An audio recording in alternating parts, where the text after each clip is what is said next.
সারাটা দিন এত ভালো কাটলেও সন্ধ্যার দিকে একটা নিউজ শুনে মনটা খারাপ হয়ে গেল। ভাবতেও পারিনি এত তাড়াতাড়ি যে এই নিউজটা শুনতে হবে আমাকে। হ্যালো এভরিওয়ান, আসসালামু আলাইকুম। Hope you all are doing good. আজকে অনেক সকাল সকালে ঘুম থেকে উঠেছিলাম, কারণ আজকে আমাকে কলেজে যেতে হবে। তাই সকালে যাওয়ার আগে ফ্রেশ হয়ে সকালে নাস্তাটা করে নিলাম। আর আজকে আম্মু রান্না করেছিল ডিম খিচুড়ি, সেটাই অল্প করে খেয়ে চলে গেলাম কলেজে। আর কলেজে আমার আজকে ফর্ম ফিল আপ ছিল। ফর্ম ফিল আপ তো আগেই করে ফেলেছি, শুধু ডকুমেন্টস গুলো আজকে জমা দিতে হবে কলেজে। যেহেতু দুপুরের পরে আমার বাসায় কিছু কাজ ছিল, তাই আমি সকাল সকালে চলে গিয়েছিলাম। আর যাওয়ার পর দেখি এখন পর্যন্ত ডকুমেন্টস গুলো জমা নেওয়া স্টার্ট করেনি, তাই বসে বসে প্র্যাকটিক্যাল গুলো দেখছিলাম। এগুলো আজকে আমাকে স্যারের কাছ থেকে সিগনেচার করিয়ে নিতে হবে। অনেকদিন আগে একটা ব্লগে বলেছিলাম যে 15 তারিখে আমাকে 95টা প্র্যাকটিক্যাল সাবমিট করতে হবে। এই তো আজকে সেই দিন।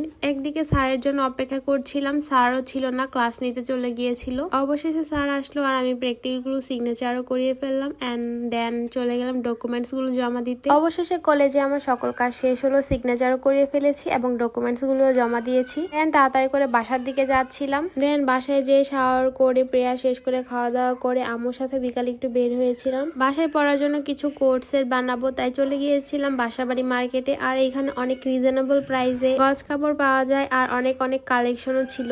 এক কথায় বাসাবাড়ি মার্কেটে অনেক ধরনের কাপড়ের গজ পাওয়া যায়, সেগুলো দিয়ে ড্রেস মেক করলে অনেক বেশি সুন্দর আর কমফোর্টেবল হয়। আর সামনে যেহেতু বাসায় একটা অনুষ্ঠানও আছে, এর জন্য আম্মুও কিছু ড্রেস মেক করবে, তাই আম্মুর জন্য দেখছিল। সকল ধরনের শপিং শেষ করে বাসায় আসি। আর বাসায় আসার পর এত মাথা ব্যথা করছিল, ভাবলাম একটু লাল চা খাই। আদা তেজপাতা লং দিয়ে আম্মু একটা লাল চা বানিয়েছিল, এটা খেতে অনেক ভালো লাগে আর মাথা ব্যথাটাও চলে যায়। আর সন্ধ্যায় নাস্তা খেয়েছিলাম রোল, আর আম্মু সকালে পাটিসাপটা পিঠা বানিয়েছিল, সেটাই খেয়েছিলাম। খেতে খেতে দেখি আমাদের অনার্স সেকেন্ড ইয়ারের রুটিন দিয়ে দিয়েছে। এটা দেখে তো একদম মাথা নষ্ট হয়ে গেল। মাত্র 7 মাসে আমাদের অনার্স সেকেন্ড ইয়ার শেষ করে দিয়েছে বউ। আজকে যে রুটিনটা দিয়ে দিবে এটা একদমই কল্পনার বাইরে ছিল। অক্টোবর 22 তারিখ থেকে আমাদের এক্সাম শুরু। সিলেবাস শেষ না হতে হতে এক্সাম চলে এসেছে, মানে সিলেবাস শেষ হওয়ার আগে আমার এক্সাম শেষ হয়ে যাবে এমন অবস্থা। দেন চা খাচ্ছিলাম আর ভাবছিলাম কোথা থেকে পড়াটা স্টার্ট করব। এক্সামের কথা ভাবতে ভাবতে পড়াটা স্টার্ট করলাম। আমার কাছে যে সাবজেক্টটা সবচেয়ে হার্ড লাগে সেটা দিয়ে আজকে পড়াটা শুরু করলাম। পড়ছিলাম কম্পারেটিভ অ্যানাটমি। কেন জানি এই সাবজেক্টটা আমার কাছে অনেক হার্ড মনে হয়, পড়লেও পড়াটা মনেই থাকে না। পড়ালেখা শেষ করার পর রাতের জন্য ডিনার বানাচ্ছিলাম। পড়লে কেন জানি আমার অনেক বেশি ক্ষুধা পায়,